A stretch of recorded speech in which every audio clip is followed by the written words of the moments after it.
बिस्मिल्लाहिर्रहमानिर्रहीम। सूरह अनफाल आयत नंबर 44। और जब मुकाबले के वक़्त खुदा ने तुम लोगों की निगाहों में दुश्मनों को थोड़ा दिखाया और काफिरों की निगाहों में मुसलमानों को थोड़ा दिखाया, ताकि जो बात होनी थी अल्लाह उसको ज़हूर में लाए और आखिरकार सारे मामलात अल्लाह की तरफ रुजू करते हैं। वाह और एस जब यूरीकुम, रूट वर्ड क्या निकलता है? रा हमजा या, रा हमजा या यानी दिखाना। तो जब मुकाबले के वक़्त अल्लाह ने क्या किया, दो ग्रुप थे, ये इस तरह मुसलमान और काफिर।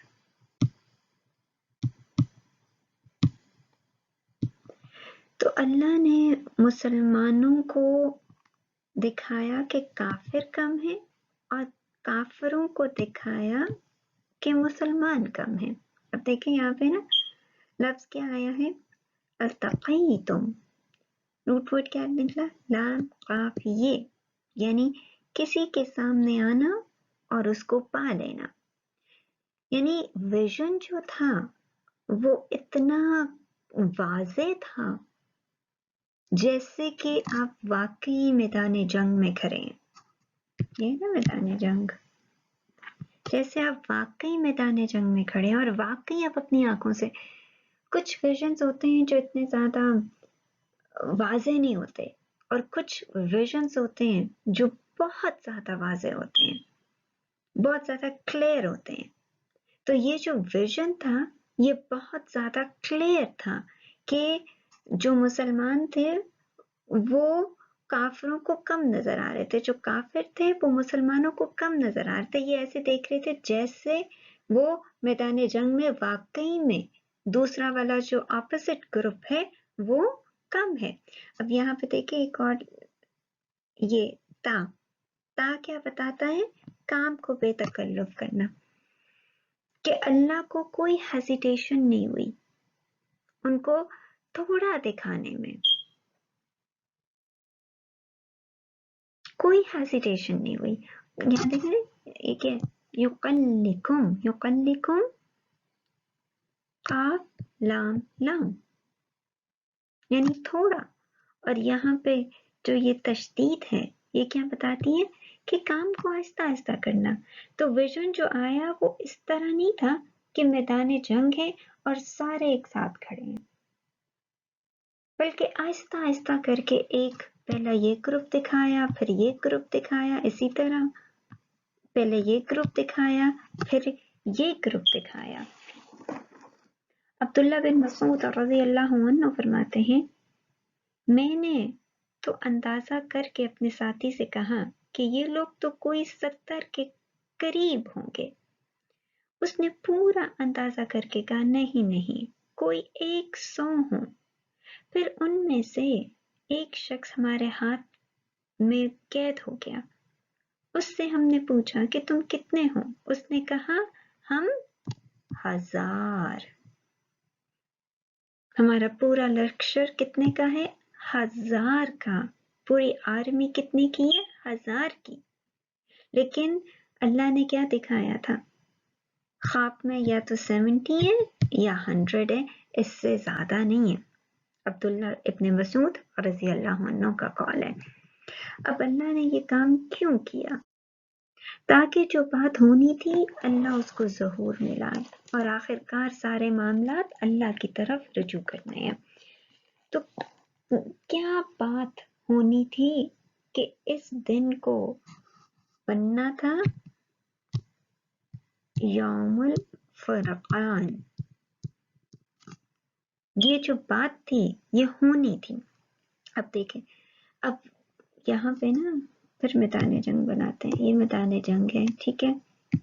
एक ग्रुप मुसलमानों का,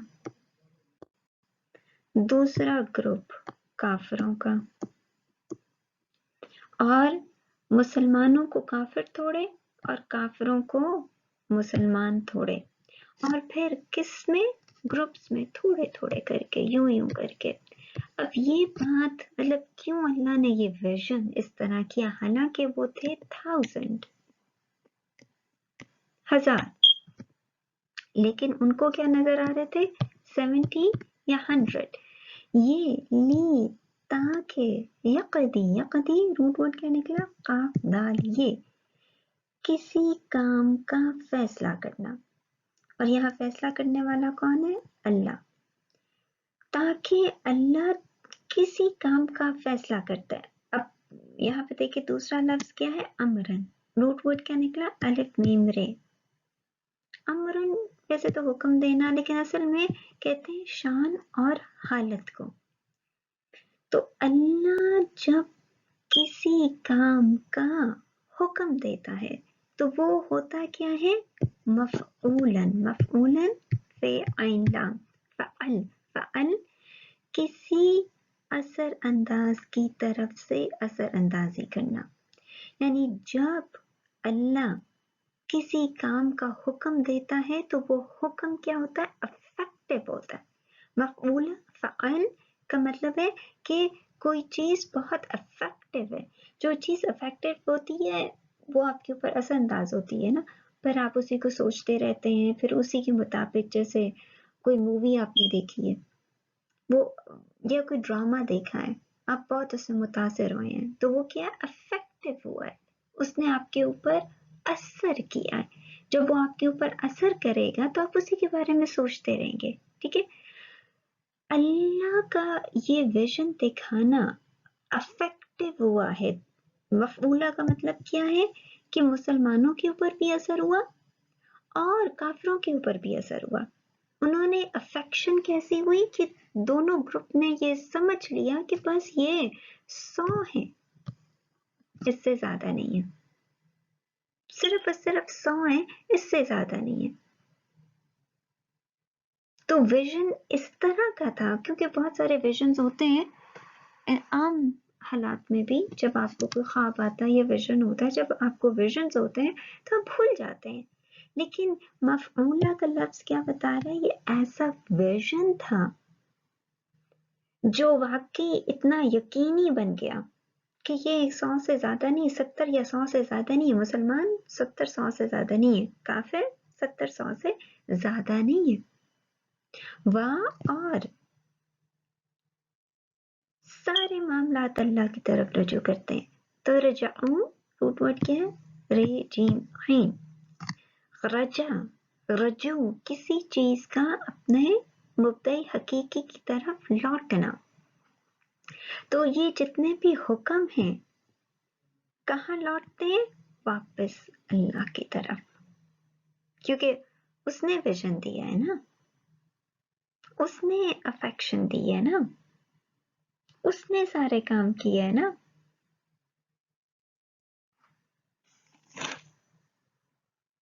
तो आखिरकार जो हुक्म है वो किसकी तरफ लौटता है, अल्लाह की तरफ। तो अल्लाह ने ऐसे हालात पैदा कर दिए कि यौमुल फरकान हो, यौमुल फरकान, हक का हक होना और बातिल का बातिल होना साबित हो जाए। ऐसे हालात पैदा हुए कि जंग होकर रहे। अब इस आयत से क्या बात सामने आती है, ये आयत क्या सिखाती है आपको, कि जब अल्लाह फैसला करता है किसी काम का तो होता क्या है,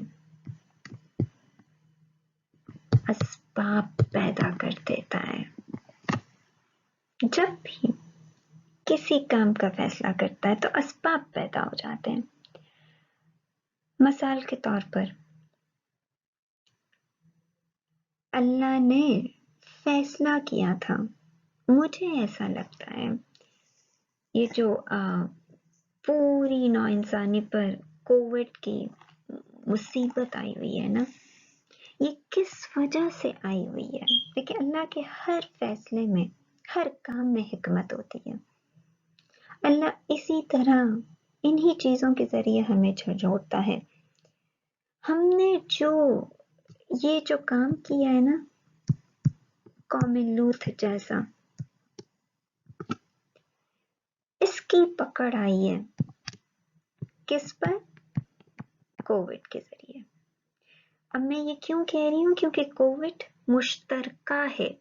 کووڈ نے یہ نہیں دیکھنا کہ یہ مسلمان ہے اور یہ مومن ہے اور یہ کافر ہے اور یہ ہندو ہے، نہیں، یہ پوری نوع انسانی پر آئی ہے۔ تو ایسا کون سا کام پوری نوع انسانی کر رہی تھی جس میں مسلمان کافر سب شامل تھے؟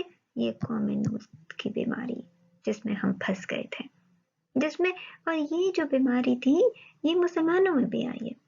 تو اللہ تنبیہ کر رہے ہیں اس کے ذریعے، اسباب پیدا کرتی ہے، چائنا سے کہاں تک پھیل گیا، ٹھیک ہے۔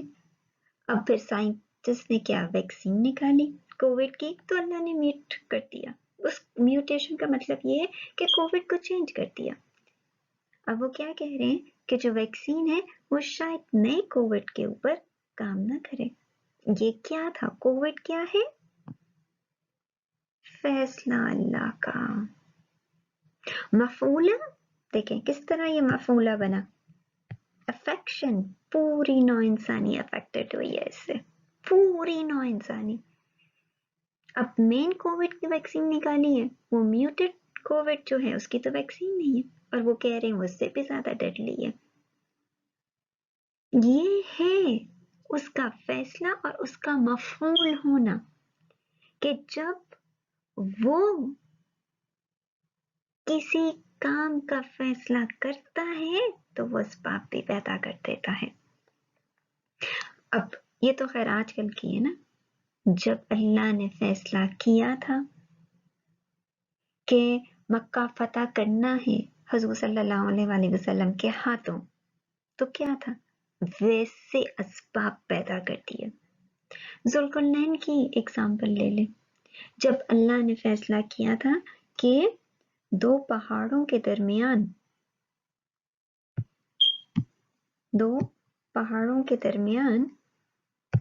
وہ بنائے گا آئرن وال، تو ویسے اسباب پیدا کر دیے۔ تو یہ آیت کیا بتاتی ہے کہ ساری پاور کس کے پاس ہے؟ اللہ کے پاس۔ اللہ ہی اختیار مطلق ہے، کیونکہ وہ اسباب پیدا کرتا ہے، وہ امر فیصلے کرتا ہے، یہ اس کی شان ہے کہ وہ فیصلے کرتا ہے، ان فیصلوں پہ وہ فیصلے کرتا ہے، ان احکامات پر وہ اپنا فیصلہ نافذ کرتا ہے۔ تو ہم پر کیا حکم آتا ہے پھر؟